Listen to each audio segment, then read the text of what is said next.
ये दिन है 12 अक्टूबर 1972 का, जब साउथ अमेरिका के एक छोटे से मुल्क यूरुग्वाई से एक प्लेन टेक ऑफ करता है। इस प्लेन की मंजिल है चिली मुल्क की रियासत सैंटियागो।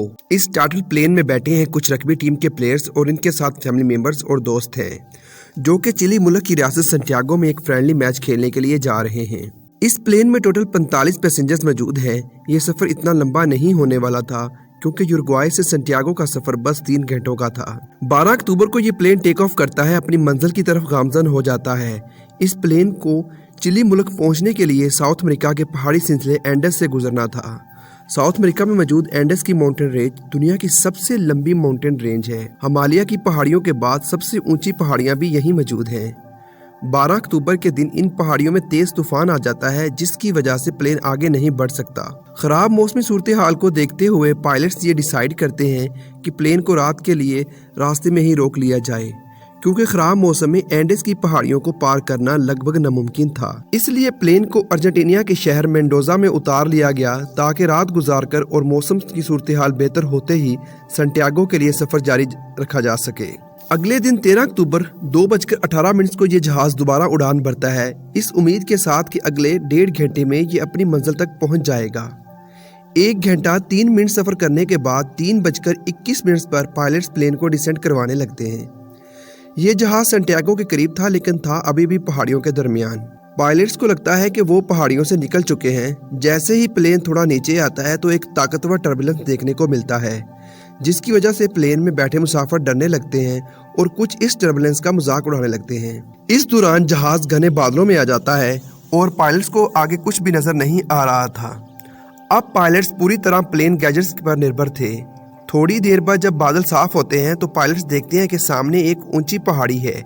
इस दौरान जहाज के अलार्म सिस्टम भी बजने लगता है।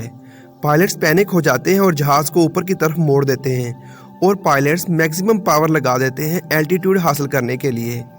प्लेन के अलार्म जोर से बज रहे थे और पायलट्स जानते थे कि अब देर हो चुकी है। जैसे ही पायलट्स प्लेन को पहाड़ी के ऊपर से गुजारने की कोशिश की, जहाज का पिछला हिस्सा पहाड़ी से टकरा गया और इस टक्कर की वजह से प्लेन का पिछला हिस्सा बुरी तरह तबाह हो जाता है और पिछली 2 सीट्स की रोज के साथ साथ 3 मुसाफिर भी हवा में गायब हो जाते हैं। क्रैश की वजह से प्लेन का एक विंग भी टूट जाता है। प्लेन पहले ऊपर की तरफ जाता है, फिर अचानक नीचे गिरना शुरू हो जाता है। इस तरह वो एक चट्टान से टकराता है और प्लेन का दूसरा विंग भी टूट जाता है और कुछ मुसाफिर फिर प्लेन से गिरकर हवा में गायब हो जाते हैं। अब प्लेन का बस फ्रंट पोर्शन बचा है, जो एक ग्लेशियर में गिरता है और 350 किलोमीटर पर आवर की स्पीड से नीचे की तरफ स्लाइड करता रहता है और 700 मीटर नीचे आकर फिर एक फाइनल टकराव होता है, जिसमें दोनों पायलट्स इमीडिएटली मारे जाते हैं। प्लेन बुरी तरह तबाह हो जाता है। प्लेन की सीट्स बेस से उखड़कर बाहर आ जाती हैं और कॉकपिट बुरी तरह तबाह हो जाता है और 45 में से अभी भी 33 मुसाफिर जिंदा बच जाते हैं, जो इस हादसे में सर्वाइव कर जाते हैं।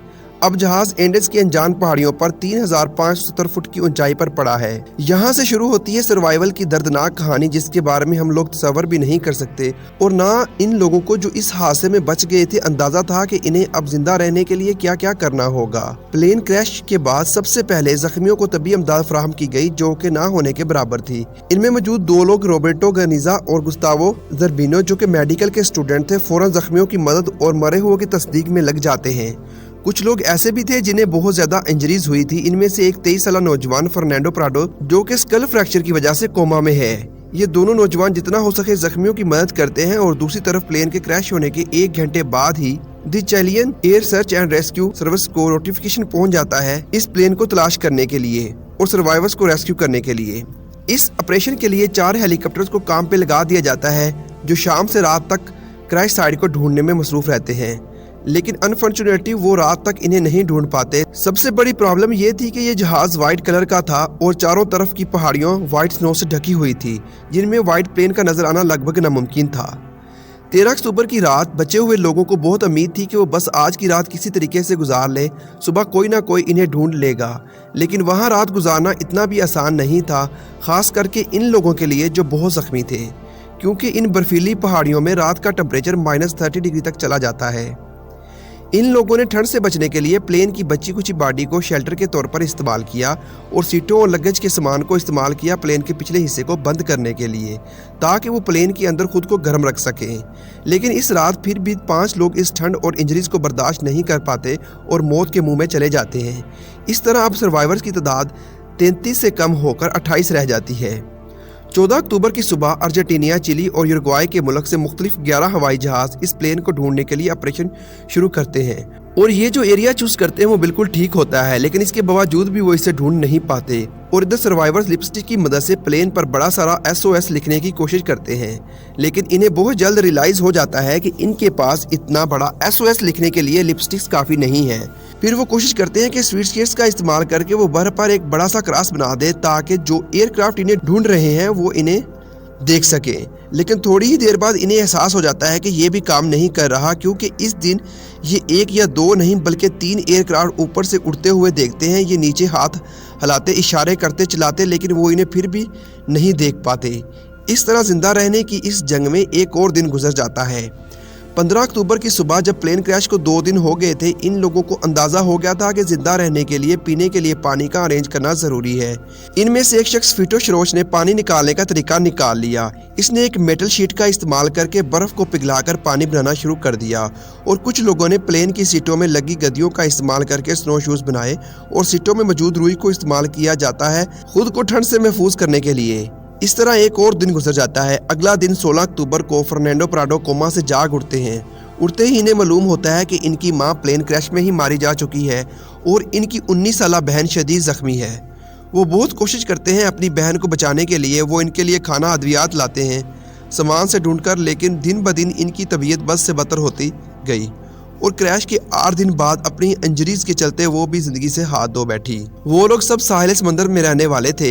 इन्होंने कभी भी इतनी ठंड में रहने का एक्सपीरियंस नहीं किया था। अब वो इतने हाई एल्टीट्यूड में -30 डिग्री पर रह रहे थे। हालात आहिस्ता आहिस्ता बहुत ख़राब होते जा रहे थे। ऐसे में एक और मसला खड़ा हो गया। सूरज से आने वाली अल्ट्रा वायलेट शुआएं जब बर्फ़ से रिफ्लेक्ट होकर आंखों में पड़ती हैं तो बहुत से मनफी असरात मुरतब करती हैं। इसे स्नो ब्लाइंडनेस कहते हैं। इन लोगों के पास टोटल 3 पेयर्स ऑफ ग्लासेस थे। अब इनके पास खाना और अद्वियात भी ख़त्म हो रही थी और इतनी ठंड में बगैर खाने के सरवाइव करना बहुत मुश्किल हो रहा था। 21 अक्टूबर क्रैश के 8 दिन बाद जब सर्च ऑपरेशन टीम्स हाथ खड़े कर देती हैं, एहकाम को लगता है कि हमने सबको खो दिया, क्योंकि इन्हें लगा अगर कोई भी जिंदा बचा भी हुआ तो भी इतनी सर्दी में 8 दिन ऐसे हालात में सरवाइव नहीं कर सकता। इस दौरान बच जाने वालों लोगों को जहाज में से एक ट्रांजिस्टर रेडियो मिलता है, जिससे एक रग्बी प्लेयर रॉय हार्ले जो इलेक्ट्रॉनिक की समझ रखते हैं वो इसे चलाने में कामयाब हो जाते हैं। लेकिन मसला ये था कि इस रेडियो में सिर्फ 1 वे कम्युनिकेशन हो सकता था, जिसका मतलब था कि ये लोग बाहर की खबर सुन सकते थे लेकिन अपना पैगाम नहीं पहुंचा सकते थे। जैसे ही ये लोग क्रैश के 11 दिन बाद रेडियो ऑन करते हैं तो इन्हें मालूम होता है कि सर्च ऑपरेशन बंद कर दिया गया है और इन सबको मरा हुआ तस्लीम कर लिया गया है। अपनी ही मौत की खबर सुनकर ये सब हिम्मत हार जाते हैं। ये लोग अब जानते थे कि अब कोई भी इन्हें बचाने वाला नहीं है। ये जानकर कुछ लोग रोने लगते हैं और कुछ लोग खुदा से ज़िंदगी की भीख मांगने लगते हैं। फर्नांडो प्राडो ही वो वह शख्स था जो ये खबर सुनकर ज़्यादा रिएक्ट नहीं करते, क्योंकि इनके दिमाग में कुछ और ही चल रहा था। क्रैश के 12 दिन बाद बचे लोगों को खाने की कमी महसूस होने लगी। पहले भी इन लोगों के पास कोई खास खाना नहीं था। इनके पास कुछ चॉकलेट बार्स थे, 3 जैम्स के छोटे डब्बे, 1 टिन मिसल्स का, 1 डब्बा बादामों का, कुछ कैंडीज और कुछ खजूरें थी। क्रैश के फौरन बाद ही इन्होंने खाने की बचत शुरू कर दी थी।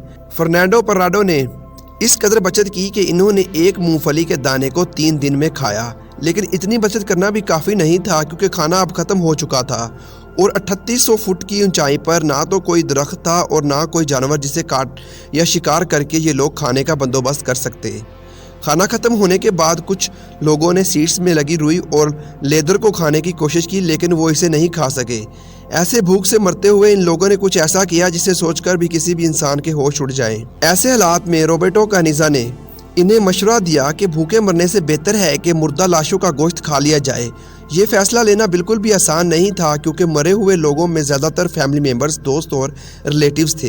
ये आइडिया रॉबर्टो कानिजा का था तो सबसे पहले इसने खाना शुरू किया। बहुत से लोगों ने इस वक्त खाने से इनकार कर दिया, लेकिन 2 दिन बाद जब भूख जान लेने को आ गई तो सभी ने ही अपने दोस्तों और रिश्तेदारों का गोश्त खाना शुरू कर दिया। 29 अक्टूबर क्रैश के 16 दिन बाद ये फूड सोर्स भी ख़त्म होने लगी। अब हालात इससे ख़राब नहीं हो सकते थे, लेकिन इस रात कुछ ऐसा हुआ जिसने इनके हौसले पस्त कर दिए और इनके जीने की उम्मीद भी ख़त्म कर दी। इस रात इन्हें एक ज़ोर की गर्ज की आवाज़ सुनाई देती है। एक भारी बर्फ़ पहाड़ से टूटकर इनकी तरफ बढ़ती है और इतनी ज़ोर से प्लेन से टकराती है कि प्लेन में घुस जाती है और बाहर निकलने का रास्ता भी बंद हो जाता है।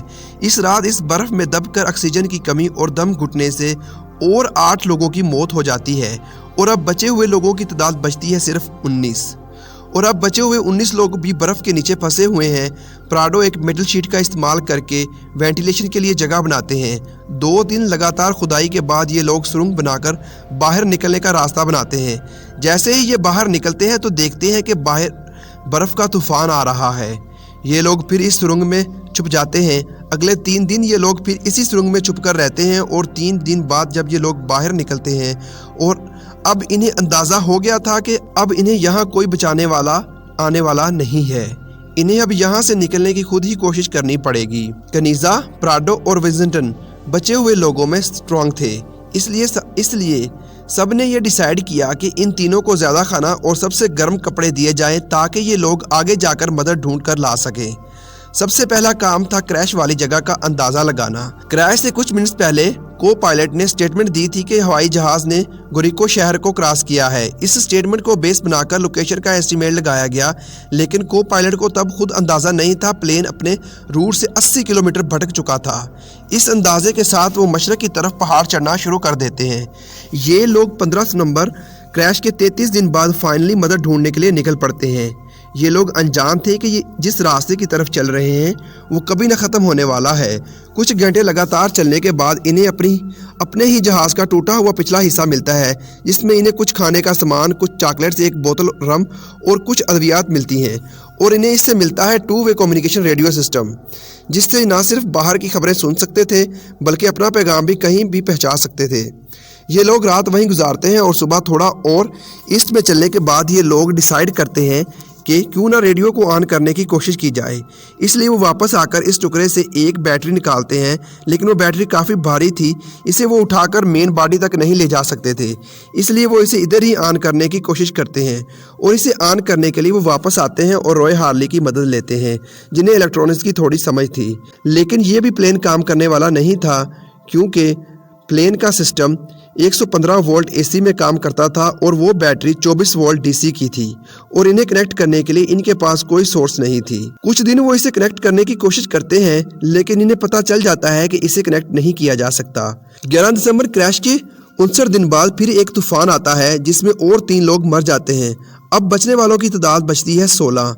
अब इन्हें समझ आ जाता है कि अगर जिंदा बचना है तो मगरब की जानब पैदल सफ़र करना पड़ेगा। मगरब की तरफ सफ़र करने के लिए रात गुजारने के लिए इन्हें किसी चीज़ की ज़रूरत थी। इनमें मौजूद 18 साल का एक नौजवान कार्लस मकवल, जिससे इसकी माँ ने सुई से सिलना सिखाया था, इसके पास निडल और धागा था। वो कपड़ों को सिलकर इनके लिए रात गुजारने के लिए कैंप तैयार करता है। अगले ही दिन 12 दिसंबर क्रैश के 2 महीनों बाद ये 3 नौजवान फर्नांडो, कनीज़ा और विजेंटन निकल पड़ते हैं। इन्हें लगा था कि कुछ किलोमीटर चल के ये मदद ढूंढ लेंगे, इसलिए उन्होंने सिर्फ 3 दिन का ही खाना साथ लिया था।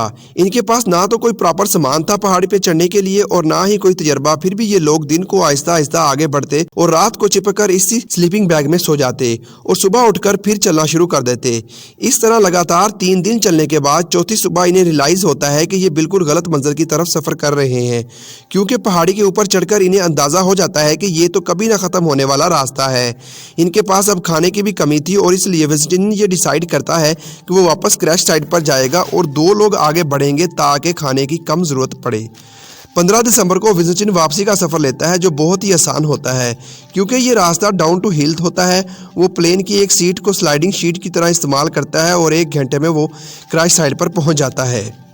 प्राडो और कनीज़ा आगे बढ़ते रहते हैं। इन्हें पहाड़ी के ऊपर चढ़कर हैरानगी होती है कि चारों तरफ पहाड़ ही पहाड़ थे जो सफ़ेद बर्फ़ से ढके हुए थे। ये चारों तरफ बहुत गौर से देखते हैं ताकि इन्हें बर्फ़ और पहाड़ों के सिवा कुछ नज़र आए। इन्हें दूर कोई ऐसी जगह नज़र आती है जहां बर्फ़ दिखाई नहीं देती। वो इस तरफ चलने का इरादा करते हैं। वहां जाकर इन्हें एक वादी दिखाई देती है और इसमें इन्हें एक नदी नज़र आती है। ये नदी के साथ साथ चलते रहते हैं और 9 दिन लगातार ट्रैकिंग के बाद इन्हें इंसानों की मौजूदगी के कुछ असरात नज़र आते हैं। इन्हें कुछ घास खाती गायें नज़र आती हैं। ये इस वक्त तक बहुत थक चुके थे, अब इनमें एक भी कदम और चलने का हौसला नहीं था। इस वक्त इन्हें नदी की दूसरी तरफ 3 लोग दिखाई देते हैं। ये इन्हें इशारा करते हैं और वो इन्हें दोबारा आने का इशारा करके चले जाते हैं और दूसरे दिन वो लोग दोबारा आते हैं और इन्हें पत्थर पर बांधकर पेपर और पेन फेंकते हैं। प्राडो सारी दास्तान इस पर लिख कर वापस फेंक देता है। इन्हें भी याद आता بتاتا ہے کہ کچھ دن پہلے اس علاقے میں پلین کریش کی خبر سنی تھی، لیکن وہ لوگ حیران ہوتے ہیں کہ یہ لوگ اتنے دن کیسے بچے۔ یہ لوگ پراڈو اور کنیزا کو لاس مارٹینس شہر لے کر آتے ہیں اور سینٹیاگو میں آرمی ہائی کمانڈ کو ان کے بچ جانے کا پیغام پہنچایا جاتا ہے اور وہ ایمرجنسی مشن لانچ کرتے ہیں سروائیورز کو لے کر آنے کے لیے۔ آرمی کمانڈر کنیزا اور فرنینڈو کو ساتھ لے کر جاتے ہیں کریش سائٹ کو لوکیٹ کرنے کے لیے۔ 22 دسمبر کریش کے 70 دن بعد فائنلی 3 ہیلی کاپٹر بچے ہوئے 14 اور لوگوں کو لے جانے کے لیے پہنچ جاتے ہیں۔ جیسے یہ خبر باہر پہنچتی ہے تو سروائیول کی یہ دل دہلانے والی کہانی سب کی اٹینشن کا مرکز بنتی ہے۔ ٹوٹل 16 لوگ سروائیو کرتے ہیں۔ یہ کہانی سبق بنتی ہے امید کا کہ کیسے بھی حالات ہوں، بس سے بدتر، پھر بھی امید نہیں چھوڑنی چاہیے۔